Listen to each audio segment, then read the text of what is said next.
justamente hoy estoy conversando acerca de este balance hídrico, de este informe de agua y la gente, agua y las personas, y lo que va a ser el impacto también del cambio climático, cosas de las que vamos a hablar ahora, porque lo que ha habido hasta ahora es un estudio también histórico de cómo se mueven esas aguas, cuerpos de aguas, ríos, lagos, riachuelos, veredas que terminan generando por la caída del agua, y cómo fluye el agua en esos territorios que estábamos hablando. Ya decía Raúl, en algunos lugares fluye más el agua porque el tipo de suelo no penetra, sino que solo se desliza, y hay otros lugares donde se estanca, y con el tiempo va absorbiendo la tierra del agua para poder hacer esas recargas hídricas. Hablemos de lo que eso implica. En todo caso, hablabas tú de dónde cae la mayor cantidad de agua. Pero una cosa es dónde cae la mayor cantidad de agua y dónde se retiene la suficiente cantidad de agua para hacer la recarga hídrica, si tenemos pozos. Ciudad de Guatemala, mucha del agua que consume Ciudad de Guatemala no es del municipio. Viene en el acueducto Xayapixcayá, desde Zaragoza, ríos que están en la parte alta del área del altiplano de Chimaltenango. Muchos otros sí son pozos, o otra parte son ríos que vienen justamente del río Pinula, y otros ríos donde está la planta Cambrai, justamente de aquel lado, o en el sur, Ojo de Agua y todo lo que son pozos y afluentes de agua que están en el sur del municipio. Ese es el valle metropolitano. Pero así como te acabo de describir esto, hay características similares para otros valles alrededor del país. Hablemos un poco de esas dinámicas en función de las tres vertientes que nos hablabas. Digamos que en el caso de la vertiente que va al Pacífico, pues obviamente esta es una vertiente que el agua dinamiza la actividad productiva, tal vez los cultivos más emblemáticos de este país, la agroindustria más emblemática, café y azúcar.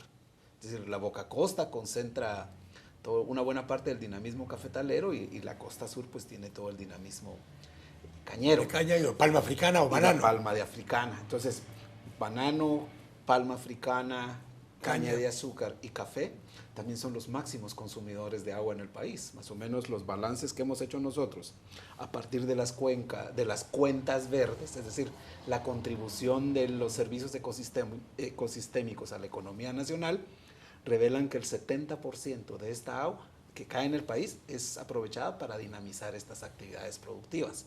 Es decir, en el caso de la vertiente del Pacífico está justamente, digamos, planteada la importancia estratégica que tiene este recurso para la producción agroindustrial del país. Y es agua que no necesariamente llueve en el lugar donde está siendo utilizada, sino que baja en los ríos. Digamos, mucha de esta agua que estamos hablando, que va hacia la vertiente del Pacífico, cae en el altiplano.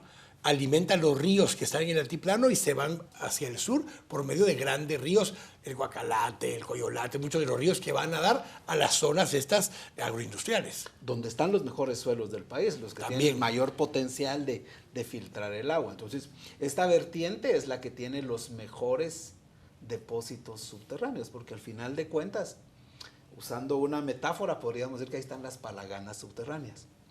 Un poco lo que sucede en el valle de la ciudad de Guatemala. Es decir, esta ciudad se caracteriza por no tener un río caudaloso. Correcto.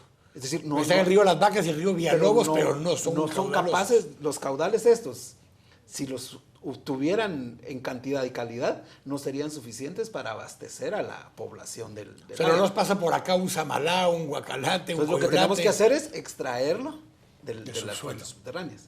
Entonces todo el mundo construye, yo le llamo sus pajías, para empezar a tomar agua de estos depósitos subterráneos. Pero pocos están pensando realmente en cómo recargar estos depósitos. Y si encima de eso ponemos que el valle está cubierto de cemento, entonces las posibilidades de infiltración cada vez están haciendo más preocupantes. Ahora, en base a esto, Carlos, justamente hablando entonces de los usos de suelos y el plan de uso de suelos y cómo capturar agua para el futuro y demás, obviamente no es capturando agua y haciendo recarga hídrica en el valle de la ciudad de Guatemala como recargamos el manto freático de la ciudad de Guatemala. Muy probablemente ese manto freático se recarga de un poco más al norte, en el altiplano, pero en el altiplano, digamos, hacia arriba nosotros estaría en todo caso Baja Verapaz, Cerro Alush, digamos, hacia el occidente, el Cerro Alush. Entonces, ahí es donde tendrías que establecer qué tipo de manejo de suelo se hace en esos lugares para capturar el agua que vuelve a recargar los mantos freáticos del Valle de la Ciudad de Guatemala. Para esto se utiliza también esta información. Sí, totalmente. Entonces, justamente como te decía antes, la idea entonces con esto es priorizar esas zonas que se deberían de mantener con la cobertura forestal. Ahora, El tema crítico es más allá de esa priorización que se puede hacer sobre el uso del suelo, es la compensación que nosotros podamos hacer entre los territorios. ¿A qué me refiero? La Municipalidad de Guatemala, como bien dices, el 40% más o menos del consumo de la ciudad viene de Xayapixcayá.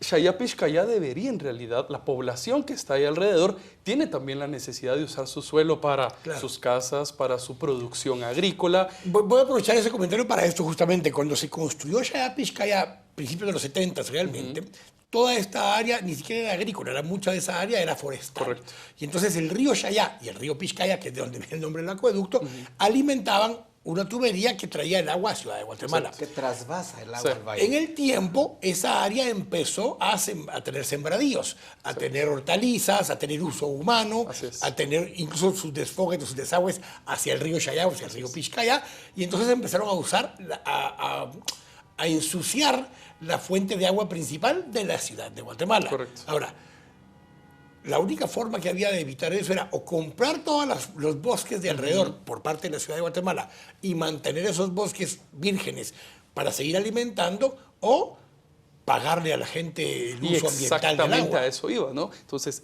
entre las políticas que se tienen que generar para poder mitigar un poco estos impactos es justamente esa definición de pago por servicios ecosistémicos.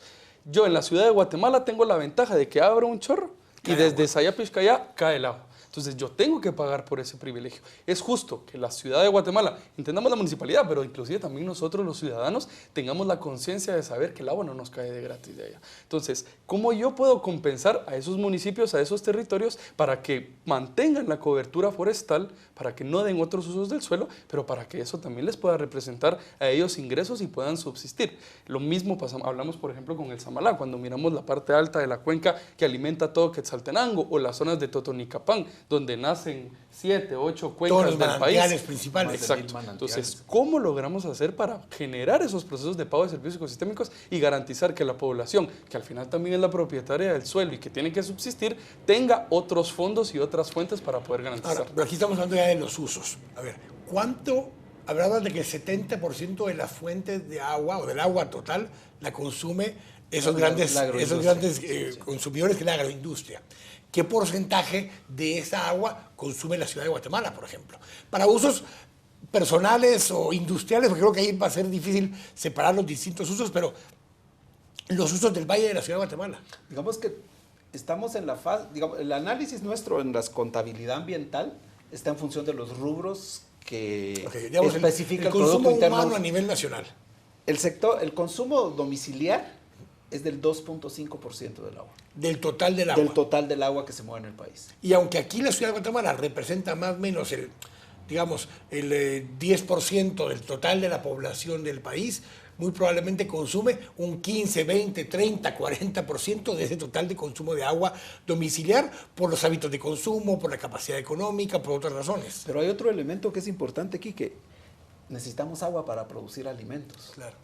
Y esos alimentos no los producimos en este valle. Ese no es el monocultivo del que estábamos hablando anteriormente. No, este es son los tomates, la lechuga, la zanahoria, es decir, la comida cotidiana. Son alimentos que vienen de otras cuencas. Es decir, los melones, los tomates vienen de Zacapa, las hortalizas bajan. Unos vienen de la área de la fragua con sistemas de riego que se han diseñado, otros vienen del altiplano o de incluso de Huehuetenango, la papa o el tomate o la cebolla o las hortalizas o los berries y todo lo demás que hay ya en esa área. En ese mix entre la ruralidad y la urbanidad y esa dependencia que existe, el Sistema de Naciones Unidas ha puesto un límite, 1.700 metros cúbicos por persona por año, en un colectivo en el que tiene alimentos y dispone de otro tipo de aguas para higiene personal, para lavar los autos. Entonces, en promedio se ha estimado que son 1.700 metros cúbicos por persona por año. En este momento, con los datos que dimos anteriormente, vemos que el país todavía es excedentario en agua. Es tan excedentario que le damos el 46% de nuestras aguas van para México, un 6% a El Salvador, un 5% a Belice y 0.5% a Honduras. Porque hay otro tema, no cosechamos agua. Pero el tema que más nos ha preocupado con los colegas de la CGPLAN es el impacto que el cambio climático va a tener en la disponibilidad de agua. Si va a cambiar la precipitación y va a cambiar la temperatura, van a cambiar las disponibilidades de agua. Y por ejemplo, nosotros en las proyecciones que hemos realizado, Para el 2050 estimamos, si le sumamos el incremento poblacional, el Mar Caribe estaría en el 2050 proveyendo 1.900 metros cúbicos por persona por año. El Golfo de México, 3.300 metros cúbicos por persona por año. Pero la costa del Pacífico tendría 1.200. O sea, abajo del límite mínimo. Abajo del mínimo que ha fijado las Naciones Unidas. Para hacer algunas de las medidas de mitigación y de reserva y de crear esos reservorios o crear mecanismos de cosecha de agua y demás, se requiere dinero.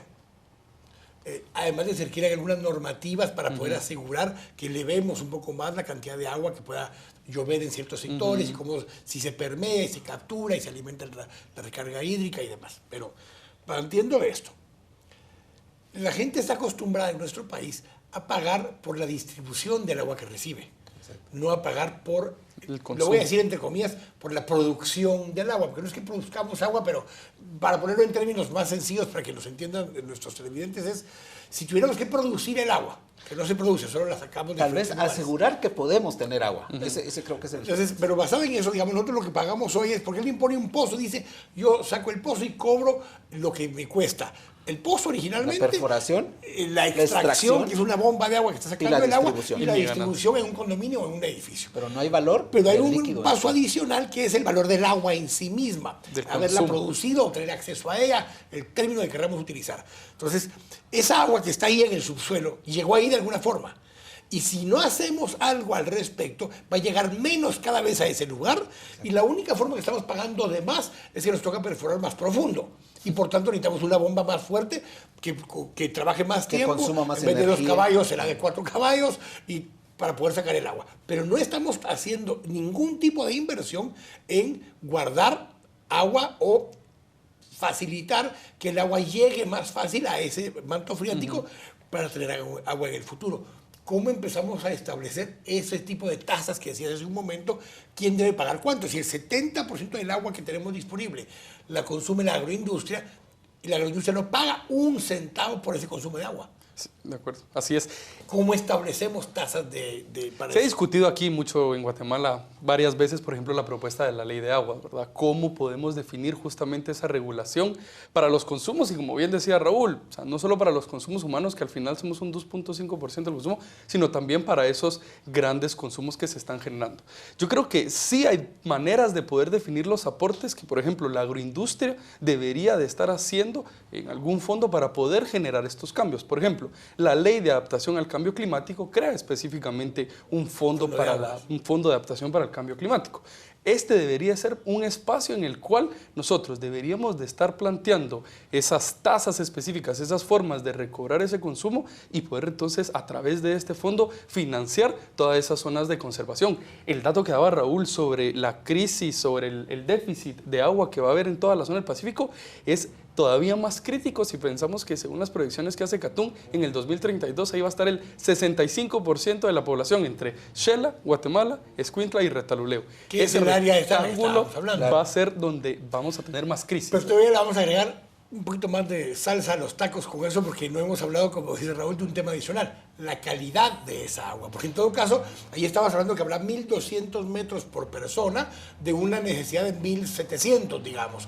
Pero ¿cuántos de esos 1.200 son realmente aptos para consumo humano, por ejemplo? Digamos que ahí hay en el uso del agua hay 3 usos básicos. Uno, consumo humano, que es vital. Que es higiene, comida y... Producción de alimentos. Es decir, agua para la agricultura.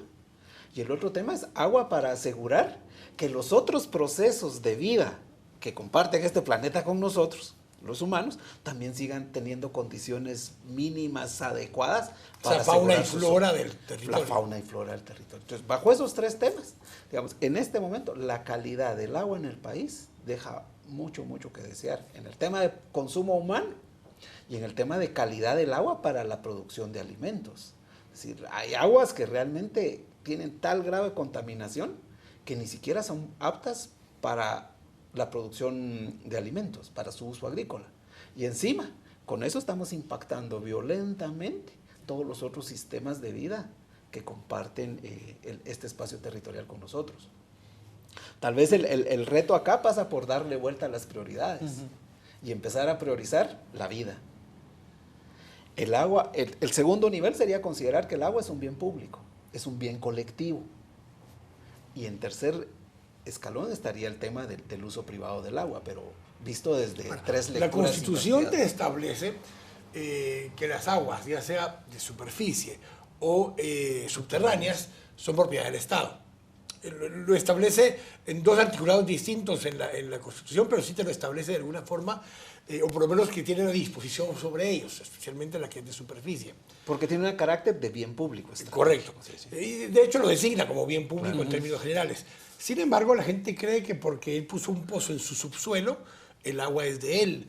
O porque el río pasa por su propiedad, el agua es de él. Y ninguna de las dos condiciones son correctas. De hecho, por ejemplo, para hacer uso del agua de un río, tienes que pedir permiso, aunque pase por tu propiedad. Para hacer una hidroeléctrica, pides al Ministerio de Energía y Minas.